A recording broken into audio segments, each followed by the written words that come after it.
And he's probably going to be the commandant of the Marine Corps one day. Nice young man. I was his guest speaker at a Marine Corps ball one time.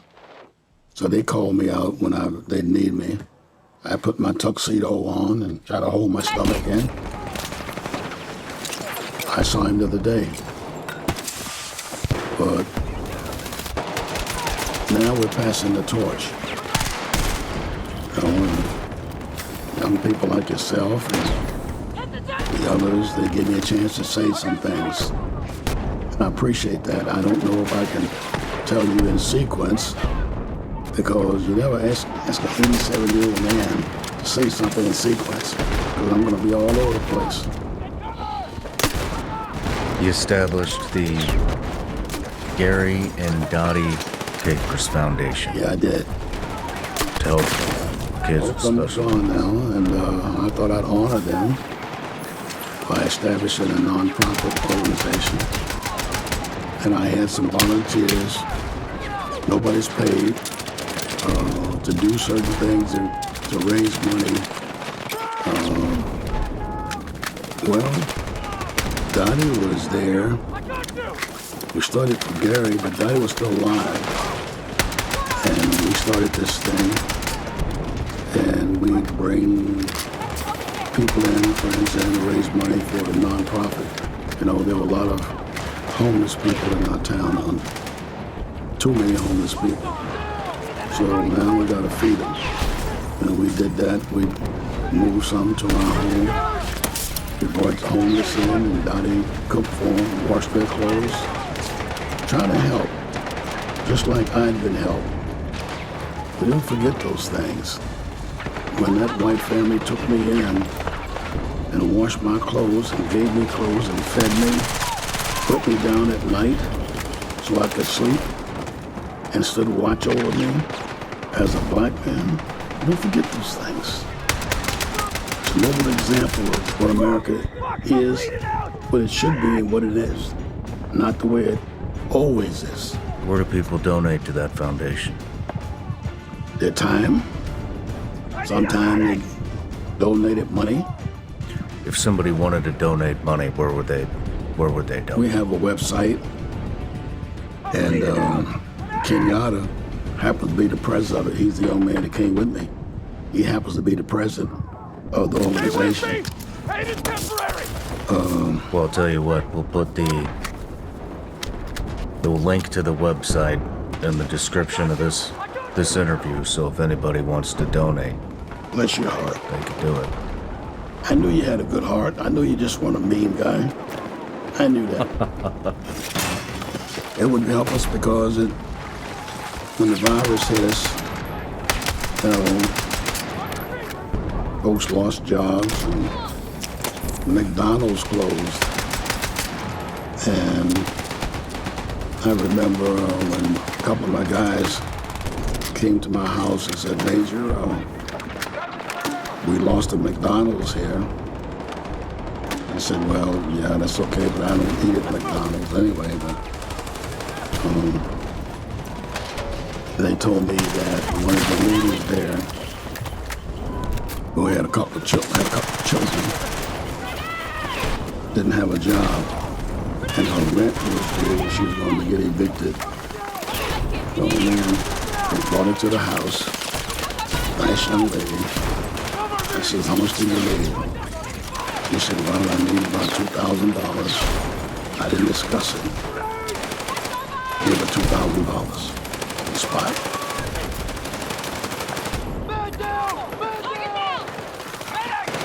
I have been homeless. Not intentionally. Folks didn't want to give me away, but they thought it'd be better with this family, and they took me in. But at any rate, the foundation has done good.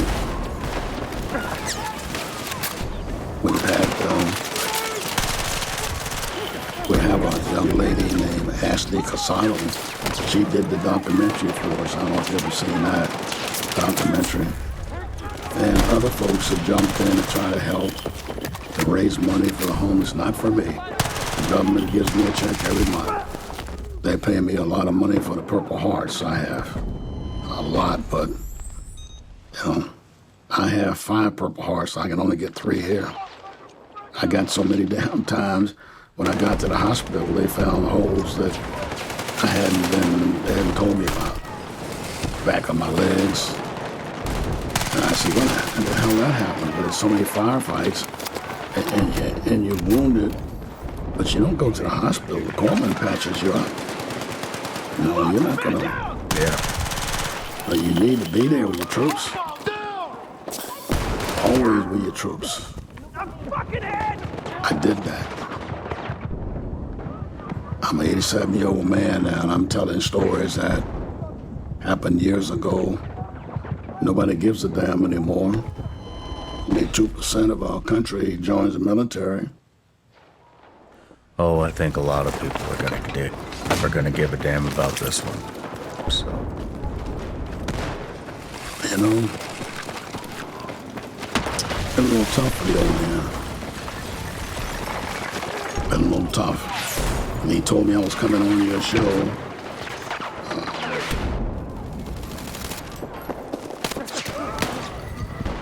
I kept calling you Ryan Shaw. And they said, no. Remember now, he's important. There's so many people listening to him. Don't screw it up. I'm not important. I'm just a guy doing what I like to do. I'm happy for you. Thank you. I'm happy to be here. I'm happy to be here too. And I'm happy you're here. And on that note, Major Capers, I just want to say once again, it's an honor.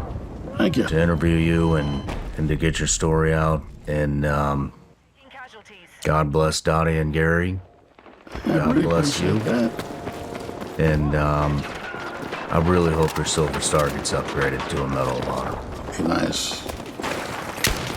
Are we done? We're done. You told me you'd be here till 6 o'clock. Thank you. Thank you.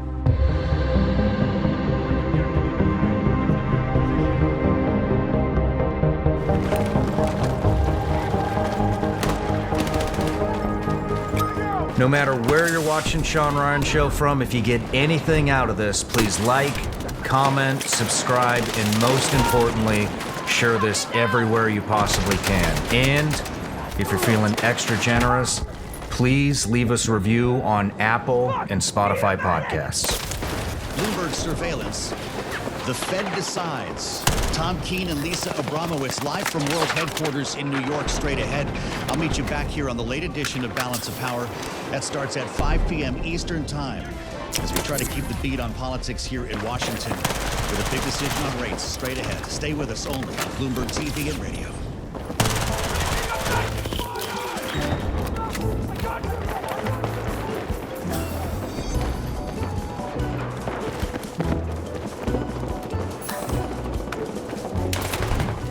What is a media executive doing running a toy company? Well, the opportunity was to take a company that thought it's a toy manufacturing company and turn it into an IP company.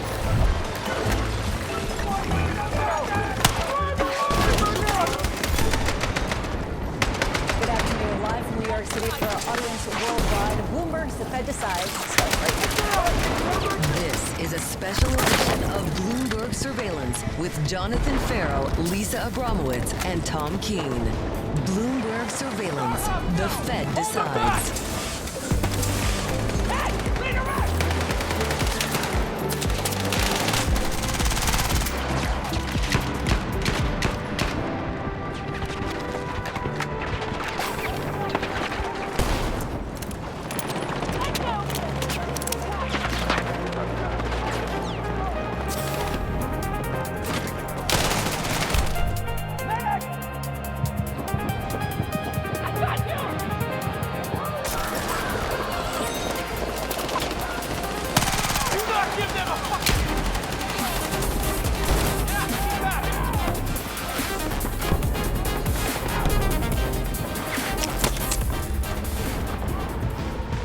Live on Bloomberg TV and radio, counting down for another Fed rate decision and Chair Powell news conference. Tom Keene here, Lisa Abramowitz, as we count you down to, I think,